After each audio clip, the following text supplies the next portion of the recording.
Bonjour et bienvenue à toi. Aujourd'hui, nous fêtons Marie-Madeleine.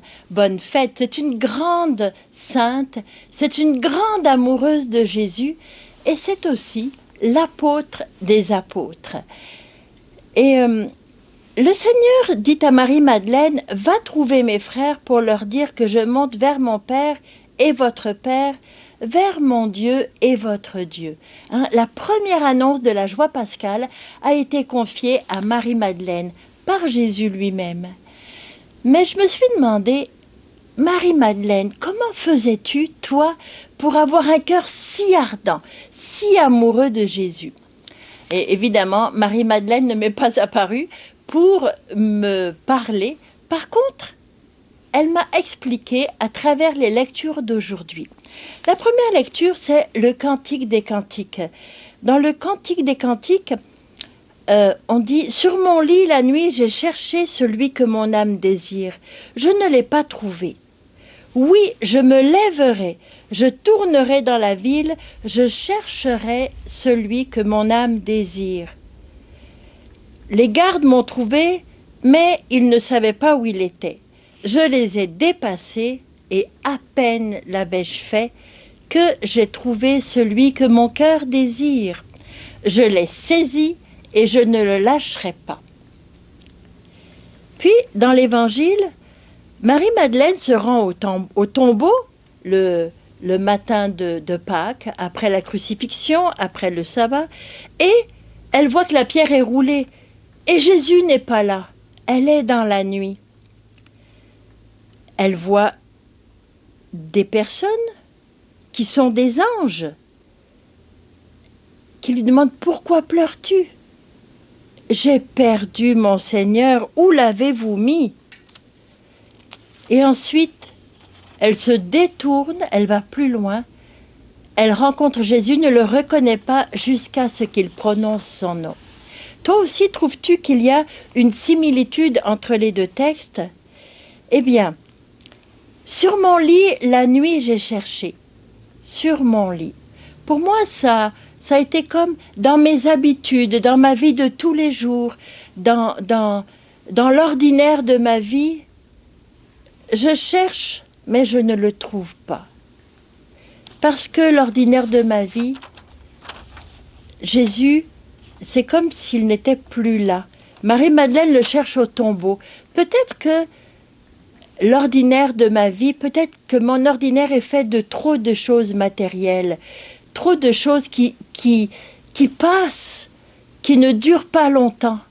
Et je ne peux pas trouver Jésus dans les choses qui ne durent pas longtemps, parce que Jésus est là pour toujours. Alors, si je cherche Jésus dans les choses matérielles qui passent, qui n'ont pas beaucoup d'importance, alors je ne le trouve pas. Et il y a cette grande décision. Oui, je me lèverai et je tournerai dans la ville, j'irai chercher celui que mon cœur aime. Et Marie-Madeleine fait la même chose. Elle se tient près du tombeau, mais elle voit que Jésus n'est plus là. Alors elle cherche et elle rencontre des personnes. Comme la bien-aimée dans le Cantique des Cantiques va rencontrer les gardes, Marie-Madeleine va rencontrer les anges. Et elle pose la question. Elle est debout en marche et elle pose la question. Elle ramasse tout son cœur et elle le tourne vers un seul but, quelque chose qui ne passe pas. Et il n'y a pas de réponse, ni des gardes, ni des anges. Alors elle se retourne et elle pose la question directement à Jésus. Où est celui que mon cœur aime? Et à ce moment-là, Jésus va dire son nom, Marie. Et lorsque Jésus dit Marie, son cœur le reconnaît. L'enseignement que j'ai eu à travers ces deux lectures, c'est que lorsque j'ai perdu Jésus, lorsque j'ai perdu celui que mon cœur aime, lorsque je n'ai plus de sens, que je me sens étouffée, écrasée par la vie quotidienne, alors il faut que je me lève, que je cherche. Et bien sûr que je peux poser des questions aux personnes, mais La seule fois où Marie-Madeleine reçoit une réponse, c'est quand elle s'adresse directement à Jésus, même sans le reconnaître. Alors, c'est à Jésus directement qu'il faut poser ces questions.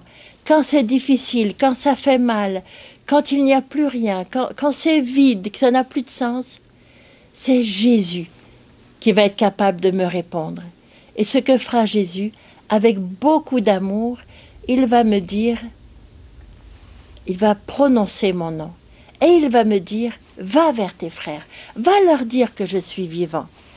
Comment le dire? Comment témoigner de Jésus? Eh bien, simplement en étant pleinement vivant, simplement en étant tellement heureux, et quand on nous pose des questions, de dire, mais Jésus est dans ma vie, Jésus me rend heureuse, Jésus m'ouvre des voies nouvelles. Puis je me disais, oui, mais quand on n'a pas un cœur si ardent que ça à chercher Jésus, quand on a un cœur qui est attiédi, qui s'est endormi, qui s'est affadi, un amour qui s'est affadi, eh bien la même chose. Il faut se lever. Lorsque mon amour a tiédi, qu'il s'est affadi, ou que j'ai perdu l'amour que j'avais dans le cœur, alors il faut se lever. Il faut se lever, courir à la recherche de Jésus, aller le rencontrer dans sa parole, dans le Saint-Sacrement, dans une prière, dans l'Eucharistie. Il faut aller le rencontrer et lui dire « J'ai perdu mon amour. Sais-tu comment je peux le retrouver ?» Et Jésus prononcera ton nom. Jésus t'appellera, il redonnera vie à ton cœur, il redonnera vie à ton amour, et il fera de toi une personne vivante, il fera de toi l'apôtre des apôtres, il fera de toi la personne qui par son bonheur saura témoigner de la vie de Jésus. Ça vaut la peine de le chercher, non? Ça vaut la peine d'aller le rencontrer. Alors, passe une bonne journée tendue vers Jésus. Au revoir et à demain. Jésus.